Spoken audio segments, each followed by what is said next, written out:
direction. The United States launched a targeted operation against that compound in Abbottabad, Pakistan.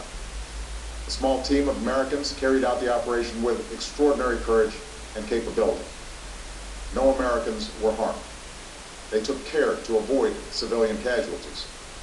After a firefight, they killed Osama bin Laden and took custody of his body. For over 2 decades, bin Laden has been al-Qaeda's leader and symbol, and has continued to plot attacks against our country and our friends and allies. The death of bin Laden marks the most significant achievement to date in our nation's effort to defeat al-Qaeda. Yet his death does not mark the end of our effort.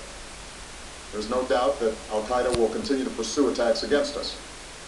We must, and we will, remain vigilant at home and abroad.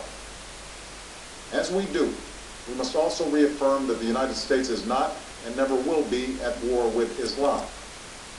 I've made clear, just as President Bush did shortly after 9/11, that our war is not against Islam. Bin Laden was not a Muslim leader. He was a mass murderer of Muslims. Indeed, al-Qaeda has slaughtered scores of Muslims in many countries, including our own. So his demise should be welcomed by all who believe in peace and human dignity. Over the years, I've repeatedly made clear that we would take action within Pakistan if we knew where bin Laden was. That is what we've done. But it's important to note that our counterterrorism cooperation with Pakistan helped lead us to bin Laden and the compound where he was hiding. Indeed, bin Laden had declared war against Pakistan as well and ordered attacks against the Pakistani people. Tonight, I called President Zardari, and my team has also spoken with their Pakistani counterparts. They agree that this is a good and historic day for both of our nations.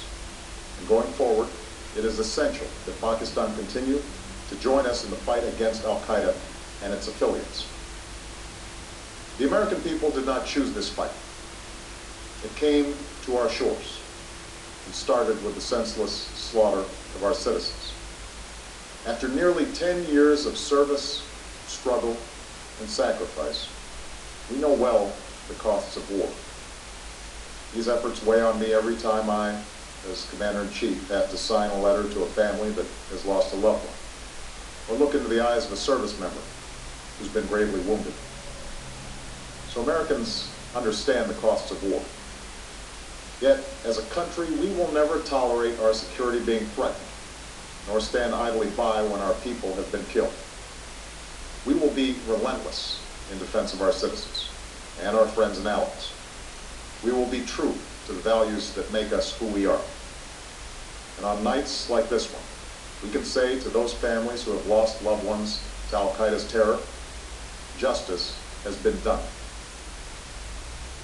Tonight we give thanks to the countless intelligence and counterterrorism professionals who've worked tirelessly to achieve this outcome. The American people do not see their work nor know their names.